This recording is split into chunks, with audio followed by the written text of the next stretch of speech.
सभी को नमस्कार। मैं डॉक्टर शिवाकांत पाठक एक बार पुनः सत्य, न्याय और धर्म की प्रयोगशाला में आपका स्वागत करता हूं। ऐसा करते हुए मैं सुख और समृद्धि की अनुभूति कर रहा हूं। आज के लेक्चर में जो मानवता की संपूर्ण परख का, न ही मानवता के संपूर्ण मानव की संपूर्ण पहचान, बल्कि उसकी इच्छाओं की पूर्ति का जो पाठ्यक्रम को लेके आपके सामने उपस्थित हूं, उसके 5वें यूनिट का 24वां लेक्चर है और understanding of human being comprehensively.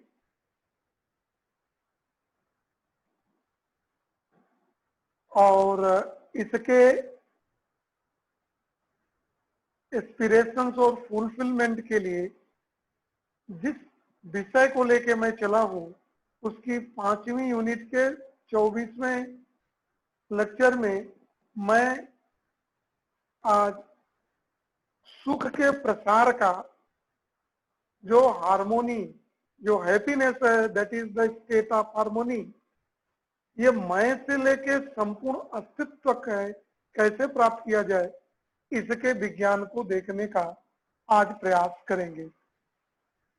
आशा है कि लेक्चर को मैं शुरू करने जा रहा हूं। आप भी मेरे साथ पूरे मनोयोग से जुड़े हैं। इन चीजों को समझने के लिए चलते हैं हम चर्चा की शुरुआत में। चर्चा की शुरुआत में मैं की इच्छा क्या है, डिजायर क्या है। मैं की इच्छा जो है, बार बार मैं चर्चा की शुरुआत में करता हूं, ये कंटिन्यूअस हैप्पीनेस, सुख की निरंतरता है। और इसी सुख की निरंतरता की प्राप्ति के लिए सदैव प्रयास करता रहता है। और इस प्रयास में मैं अपने शरीर को एक इंस्ट्रूमेंट के रूप में इस्तेमाल करता हूं। मैं कह सकता हूं, निरंतरता के सुख की चाहना मैं को है, मुझे है, मेरे शरीर को नहीं है।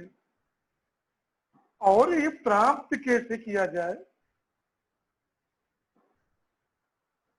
प्राप्त करने कैसे किया जाए? What to do and how to do. जब हम व्हाट टू डू में जाते हैं, क्या करना है, तो किस समझ के साथ, राइट अंडरस्टैंडिंग के साथ। Right understanding mean the understanding which is based on natural acceptance, जो सहज स्वीकृति पे आधारित हो, मान्यताओं पे आधारित नहीं हो। कंटिन्यूअस हैप्पीनेस के लिए नेचुरल एक्सेप्टेंस बेस्ड अंडरस्टैंडिंग, सभी 9 भाव जो विश्वास से शुरू होता है और प्रेम पे समाप्त होता है, और सही विचार ये समाधान है। और यह भी मेरी ही जरूरत है, मेरे शरीर की जरूरत नहीं है। तो इसको चाहना की दिशा में समाधान क्या है? तो समाधान की कड़ी में 9 स्टेप्स समाधान के हैं। इस समाधान में 9 स्टेपों की जब स्पष्टता होगी, तभी हम अपने चाहना को पूर्ण रूपेण प्राप्त कर पाएंगे। और इस चाहना में जो 9 कड़ी है, इस 9 कड़ियों में इसको हम 3 छोटे छोटे 3 पार्टों में, सब पार्टों में बांट देते हैं। तो 3.1 से लेके 3.3 तक पहला पार्ट है समाधान का रास्ता। 3.4 से लेके 3.6 तक दूसरा पार्ट है। And from 3.7 to 3.9 it is the third part. आज के लेक्चर में पहले पायदान में जो 3 है, उसमें तीसरा साइंस को देखने चल रहे हैं, जहां सही समझ मेरी आवश्यकता थी, आइडेंटिफिकेशन ऑफ गोल मेरी आवश्यकता है जिसको विजडम दिया गया नाम। अब हाउ टू फुलफिल ह्यूमन गोल, इस मानव के लक्ष्य को कैसे प्राप्त किया जाए, यह साइंस है इसका। इस साइंस को हम देखने के लिए चल रहे हैं कि ये है क्या। इसको देखने से पहले, समाधान के विज्ञान को देखने से पहले हम जान लें कि सह अस्तित्व ही अस्तित्व है। Coexistence is equal to existence.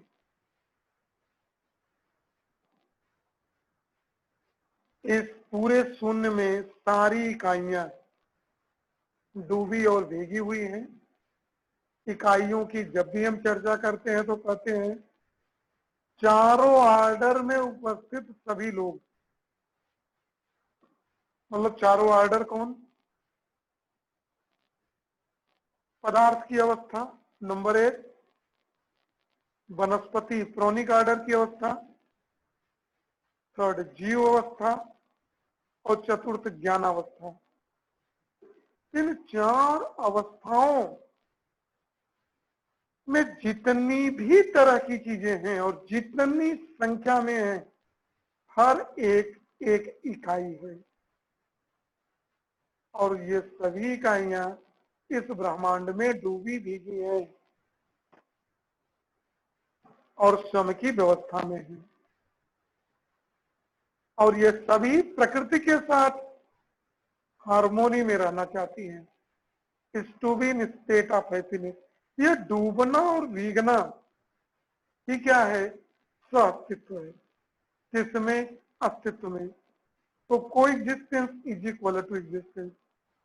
और नेचर के हार्मोनी, और इसमें प्रत्येक जो इकाई है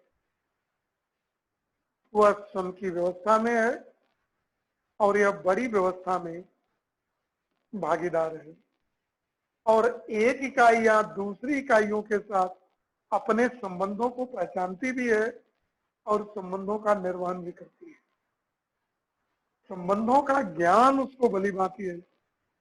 यह संबंधों का ज्ञान, जैसे मैं हूं, मेरे मैं का दूसरे मैं के साथ, मानव के ही मैं के साथ, ह्यूमन टू ह्यूमन रिलेशनशिप है। मानव का मानव के साथ है और मानव का शेष प्रकृति के साथ भी है। शेष प्रकृति के साथ मतलब पदार्थ अवस्था, प्राण अवस्था प्रोनिक ऑर्डर और जीवावस्था। तो ये संबंधों, और जब संबंधों की पहचान है तो संबंधों को जारी रखने के लिए आपस में संबंधों के निर्वहन की जिम्मेदारी में बखूबी समझता है इकाई है।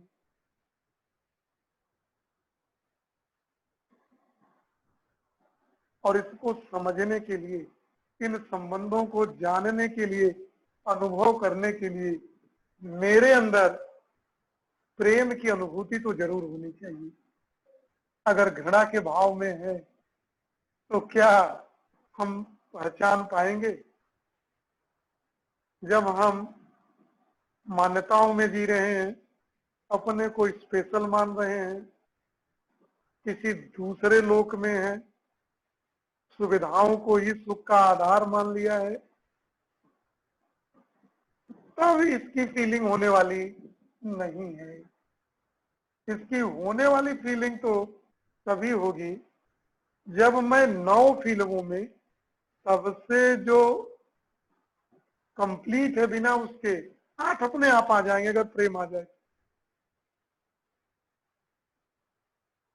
तो इसका संबंधों में होना जरूरी है। एक इकाई का दूसरे इकाई के रूप के क्या संबंध है, इसको जांचने परखने के लिए और इसके विज्ञान को समझना तो जरूरी है। इसकी साइंस को जानना जरूरी है हमको। चलते हैं, देखते हैं। जो प्रकृति के संबंध में परस्पर पूरकता का संबंध है, देखिए मैं हूं। मैं मतलब मानव, जितनी संख्या में इस ब्रह्मांड में है सब में मैं है और एक ही तरह का है। These all are similar। इसके अतिरिक्त जितनी भी इकाइयां हैं इस ब्रह्मांड में, चाहे वो पदार्थ की अवस्था में हो, चाहे वो प्राण की अवस्था में हो या जीव अवस्था में हो, इनका मेरे मैं के साथ संबंध है और एक दूसरे का कॉम्प्लीमेंटरिटी में संबंध है। इन संबंधों का मैं अपने इन संबंधों का तीनों को स्पष्ट रूप से देखता हूं। पदार्थ से हमारा क्या संबंध है, पेड़ पौधों से मेरा क्या संबंध है, मेरा मानव के जीवों के साथ क्या संबंध है।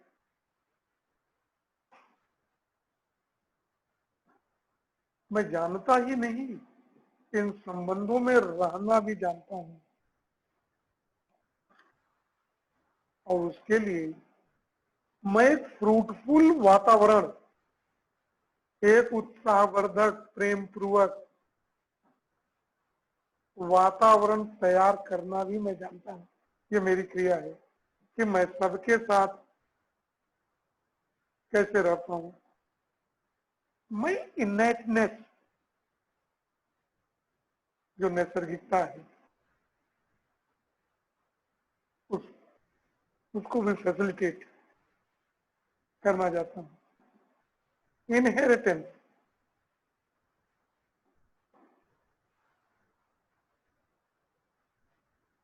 जो मेरी मूल प्रवृत्ति है, इन संबंधों को पहचानना और निर्माण करना, संबंधों में जीना, this is my fundamental characteristic.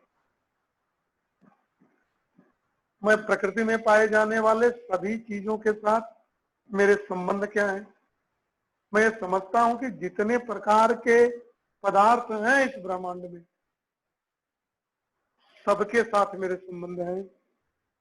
सब दोनों एक दूसरे के संबंधों को पहचानते हैं और निर्वहन करना जानते हैं।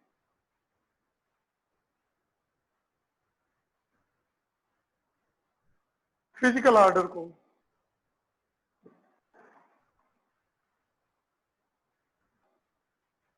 जो इस ब्रह्मांड पे, जिस मदर प्लानेट पृथ्वी पे मैं रहता हूं, इस पृथ्वी पे जितने भी पदार्थ की अवस्था में चीजें हैं, इन ये किस लिए हैं, या जैसे मैं उदाहरण दूं, पहाड़ यहाँ है तो क्यों है, नदी है तो क्यों है, पठार है तो क्यों है, समतल जमीन है तो क्यों है, बालू है तो क्यों है, अलग अलग प्रकार के खनिज पदार्थ यहाँ है तो क्यों है, कोयला है तो क्यों है, क्रूड ऑयल है तो क्यों है। प्रकृति में जो भी चीजें उपस्थित है, इनका अपना महत्व है और ये जो चीजें हैं वो हमारे म्यूचुअल वो पदार्थ भी मेरे म्यूचुअल फुलफिलमेंट को जानते हैं और उनकी भी सार्थकता बनी रहे, उनकी नैसर्गिकता बनी रहे, इसको भी मुझे समझना होगा।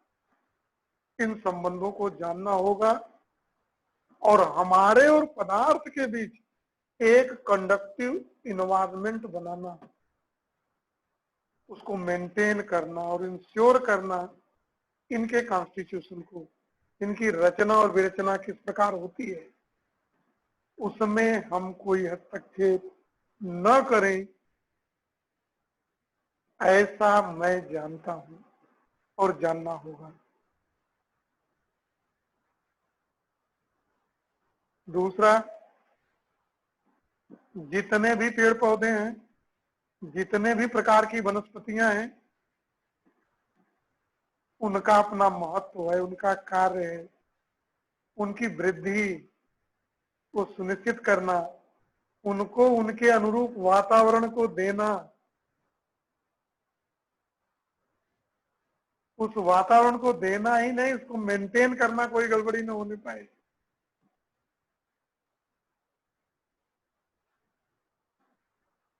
और कितनी, क्योंकि बीजों से पैदा होता है, सीड से प्लांट पैदा होता है, तो उस सीड को पूरा इन्वायरमेंट देना जिससे उसमें से पौधा निकल सके और ग्रोथ कर सके, ये मेरी जिम्मेदारी है। जिससे कार्बन डाइऑक्साइड की साइकिल बनी रहे, ग्लोबल वार्मिंग न हो, ओजोन लेयर डिप्लेशन न हो, और जो डिसबैलेंस है सिस्टम में वो रुक जाए। इस संबंधों को समझना और इन संबंधों का निर्वहन करना, देखना कि कार्बन डाइऑक्साइड के परसेंटेज को ये कैसे मेंटेन करती है इन्वायरमेंट में, और जब ये बढ़ेगा तो इसकी हानियां क्या होंगी।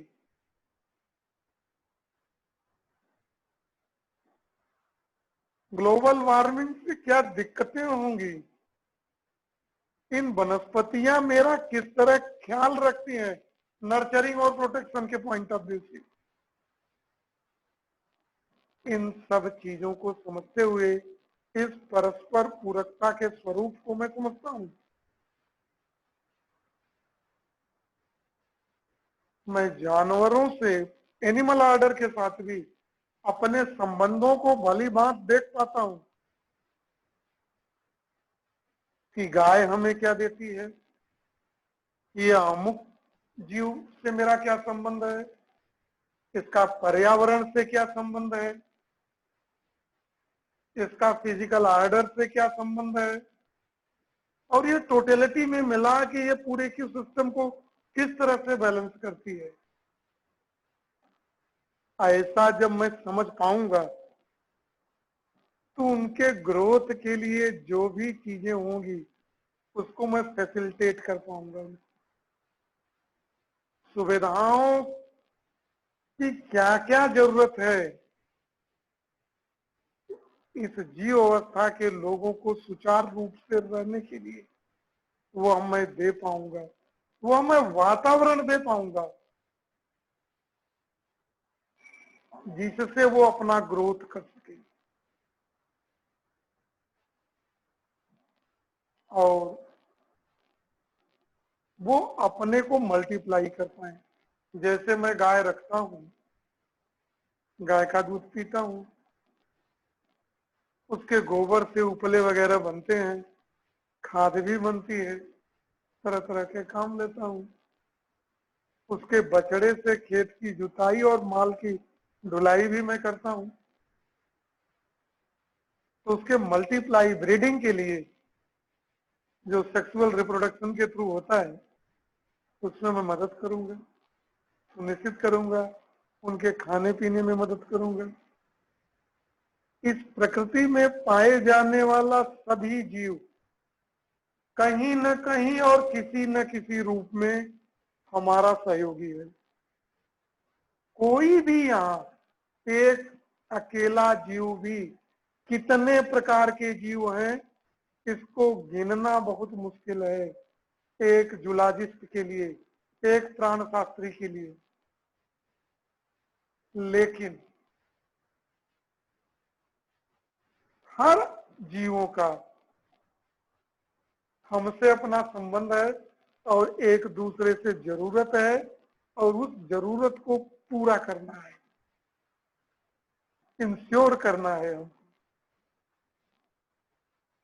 जब तक हम परस्पर पूरकता के स्वरूप को नहीं समझ पाएंगे तब तक हम इन चीजों को किसी भी रूप में स्पष्ट रूप से नहीं जान पाएंगे। यही नहीं, हमें मानव के साथ भी एक मैं का दूसरे मैं के साथ, इस पृथ्वी पे पाए जाने वाले समस्त मानवों के साथ सबके मैं एक जैसे हैं, सबकी चाहना एक जैसी है। तो मैं अपने मैं के, सबका मैं अपने शरीर में रहता है, तो उनसे परस्पर संबंधों को पहचानना, एक दूसरे के शरीर का केयर करना, अपने भी शरीर का केयर करना, क्या सुविधाएं चाहिए, कितनी चाहिए, उस सुविधाओं की सही तरीके से संकलन करना,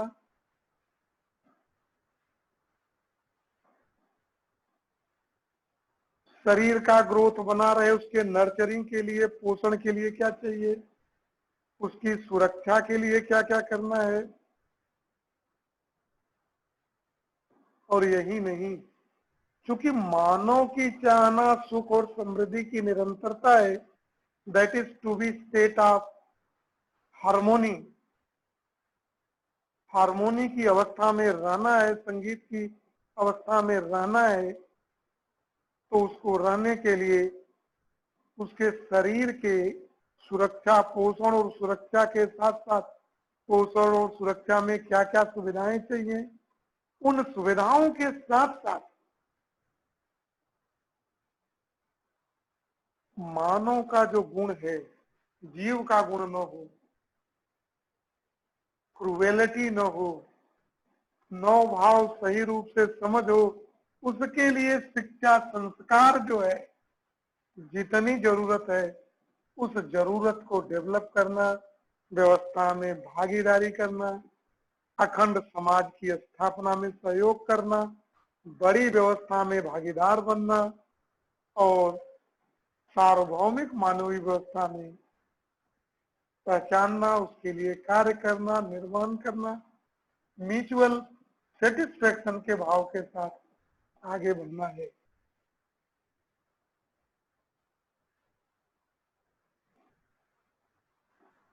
देखें, इसको करने के लिए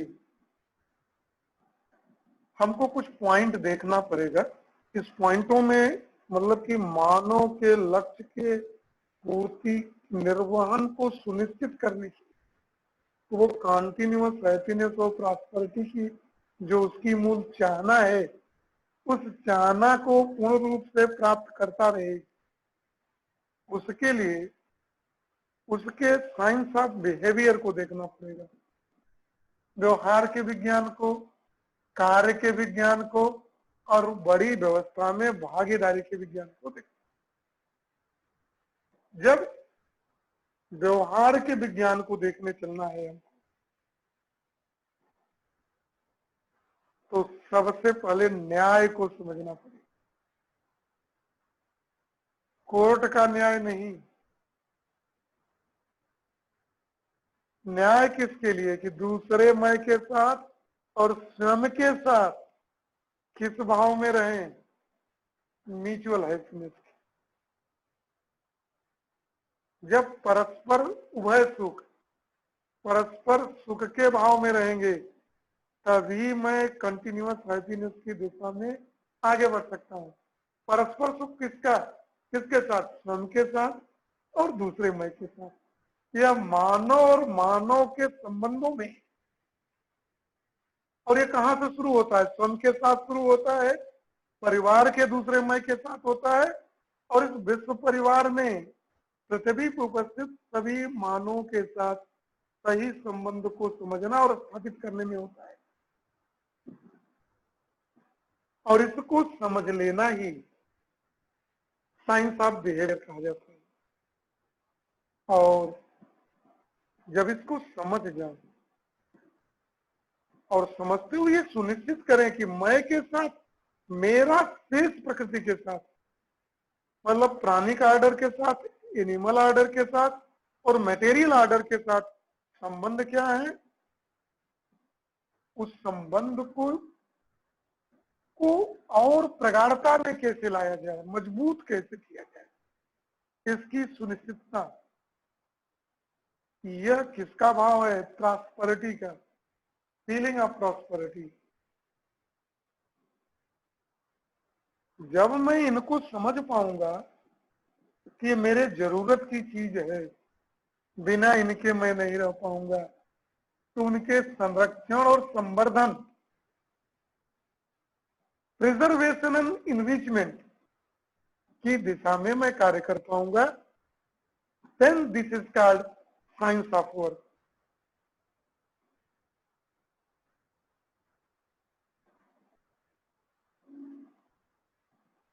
अब ऐसा करते हुए मैं मानव के जो व्यवस्था में भाग लेने के जो 5 डायमेंशंस थे उसको सुनिश्चित कर पाऊंगा, 5 आयामों को उसका निर्वहन कर पाऊंगा, और ऐसा करते हुए जो मेरी मूल चाहना है उसको मैं कर पाऊंगा, और इन संबंधों को मैं स्वयं से लेके विश्व परिवार तक सुनिश्चित कर पाऊंगा।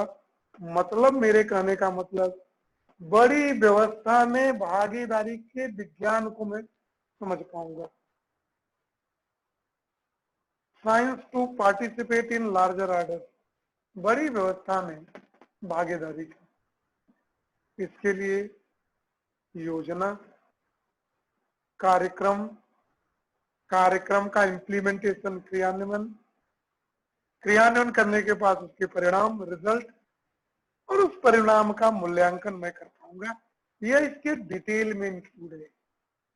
जो मैं विज्ञान को देख रहा हूं, किसके विज्ञान को, सुख और समृद्धि की चाहना की पूर्ति कैसे करूंगा,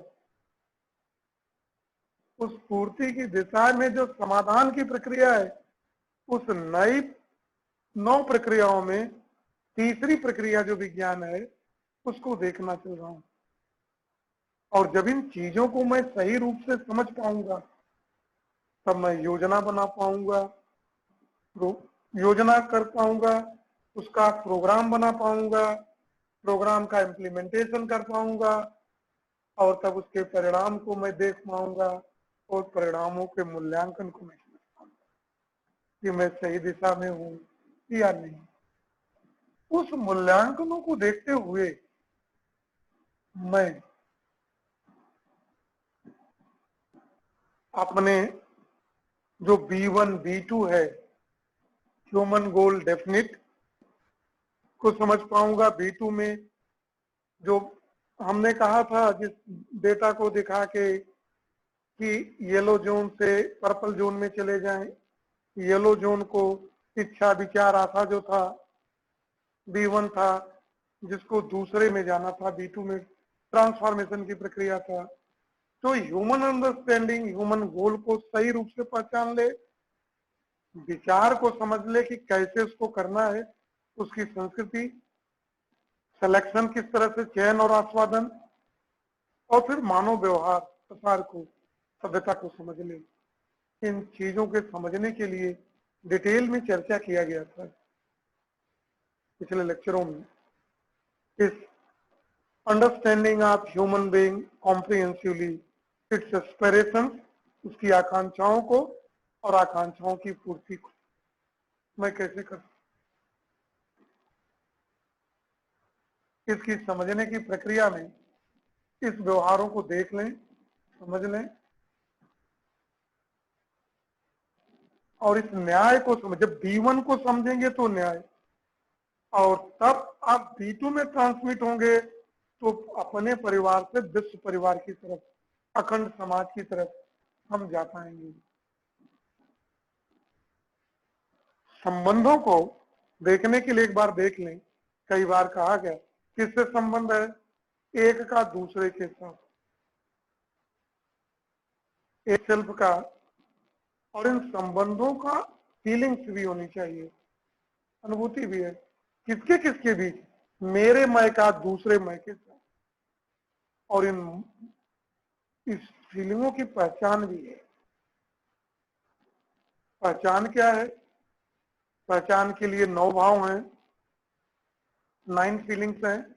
विश्वास, सम्मान, स्नेह, ममता, वात्सल्य, श्रद्धा, गौरव, कृतज्ञता और प्रेम, जिनको हम देख चुके हैं 9 भावों के साथ करें तब इन भावों का फुलफिल, निर्वहन, मूल्यांकन हम कर पाएंगे। किसका मूल्यांकन, जो वह सुख है, मैं और आपके, मैं, मेरा मैं दूसरे मैं के साथ जब संबंधों का निर्वहन करेगा अभी तो वो संबंधों को एक दूसरे के साथ देख पाएगा।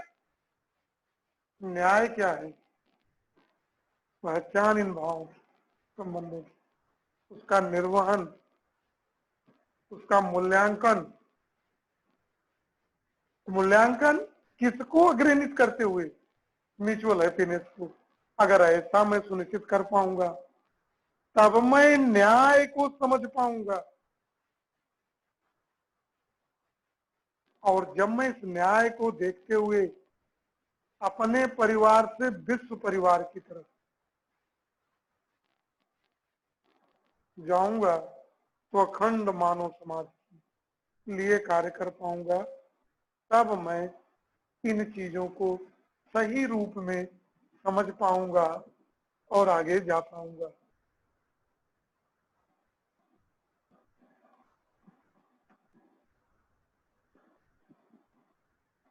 देखें, इन संबंधों में प्रेम है। जब मैं इन संबंधों को समझा रहा था जिस लेक्चर में, तो कहा था कि अगर शुरू के 8 नहीं है, 9वां अगर आ जाए तो उसी 9वें को ही कंप्लीट वैल्यू कहते हैं। 8वां अपने आप समाहित हो जाएंगे। बिना 8वां के आए 9वां हो नहीं सकता, और 9वां आ गया तो 8वां अपने आप जनरेट हो जाएंगे। तब अस्तित्व के रियलाइजेशन होगा, की अनुभूति होगी, अनुभव होगा। तब मैं स्वीकारता को समझ पाऊंगा कि सभी हमसे जुड़े हैं, सभी हमारे संबंधी हैं, और उन भावों को मैं स्पष्ट रूप से समझ पाऊंगा। तब स्नेह और प्रेम का भाव पैदा हो पाएगा। तब मैं एक से अनेक, मैं एक मैं को संबंधी समझूंगा, फिर दूसरे को समझूंगा, तीसरे को समझूंगा, और ऐसा करते हुए मैं इस पृथ्वी पे सभी मानव को अपना संबंधी समझूंगा। हर एक को संबंधी के भाव में स्वीकार करूंगा। तब मेरे अंदर अपने आप उनके लिए दया, कृपा और करुणा के जो भाव हैं वो अपने आप आ जाएंगे।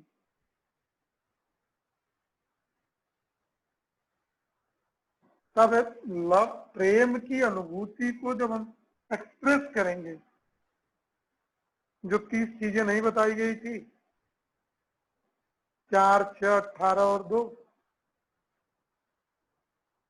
जो लेक्चर नंबर 22 में है, और इन्हीं 30 को समझाने के लिए 5 पार्ट में डिवाइड करना पड़ा था।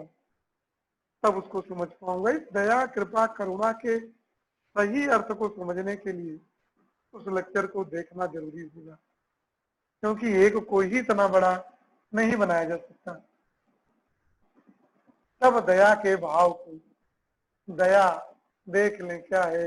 एक छोटी लाइन है यहाँ दे दिया, जिसके पास पात्रता नहीं है, पात्रता है, एलिजिबल तो है, लेकिन वस्तु नहीं है, उस वस्तु को उपलब्ध करा देना दया है। और जिसके पास वस्तु है लेकिन उस वस्तु को रखने की एबिलिटी नहीं है, तो उसे पात्रता उपलब्ध करा देना कृपा है। और जिसके पास दोनों नहीं है, न वस्तु है न वस्तु को रखने की पात्रता है, दोनों अगर उसको उपलब्ध करा दे तो करुणा का भाव है, ये अपने आप जनरेट हो जाएगी। ग्रेटिट्यूड, कृतज्ञता का भाव। देखें, कहते हैं कि कृतज्ञता भी बड़ा भाव है। एक दूसरे के उभय, दूसरे के जरूरतों को पूरा करने की भाव को स्वीकारना, ये कृतज्ञता का भाव है। ये भाव जो है ये जनरेट होंगे तब दया, कृपा, करुणा के साथ, के भाव के साथ हम मानव के सहयोगी होंगे, वे प्रकृति के लिए सहयोगी होंगे। तब उनके संवर्धन और संरक्षण की दिशा में को मैं सुनिश्चित कर पाऊंगा। अगर ये भाव नहीं है तो पेड़ काटो, कोयले का दहन करते रहें, नदियों का रास्ता बदलते रहें, जीवों की हत्या करते रहें और ये मानते रहें कि इस पृथ्वी पे सब कुछ मेरा है, दूसरी चीज किसी के लिए नहीं है, मेरा इसके साथ कोई संबंध नहीं है।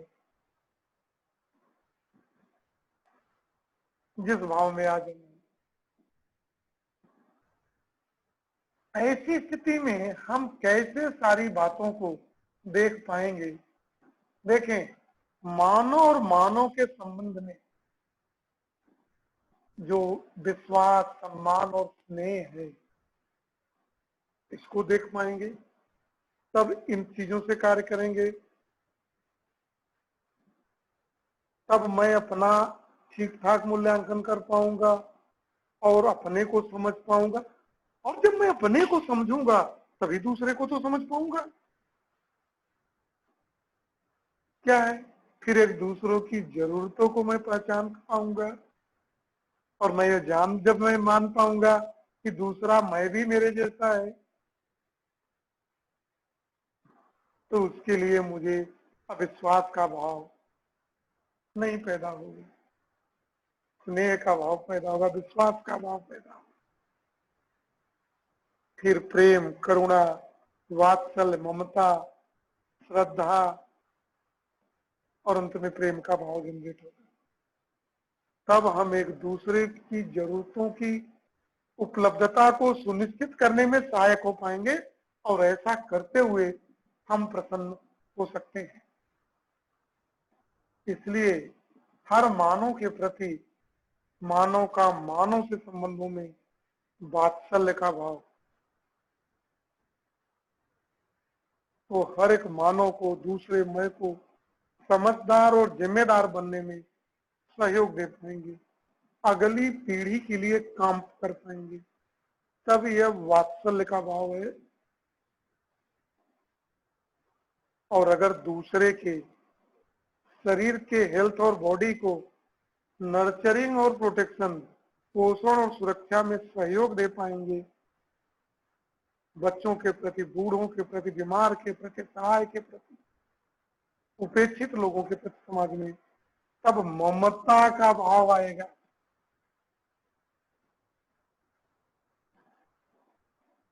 तब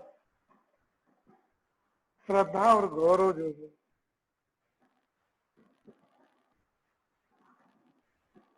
हम एक दूसरों को जरूरत से देखते हुए कि उसकी काबिलियत को का आकलन हम कर पाएंगे।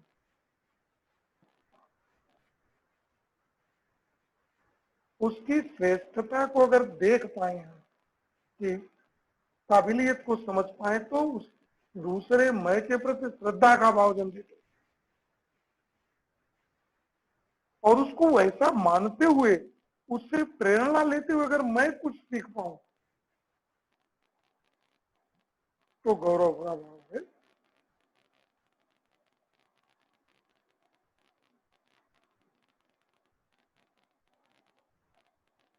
और अगर ऐसा करते हुए अगर दूसरे से इस सहयोग मुझे मिला, उस सहयोग को स्वीकारोक्ति मुझे हो जाए, तो अपने आप उसके लिए कृतज्ञता का भाव जनरेट।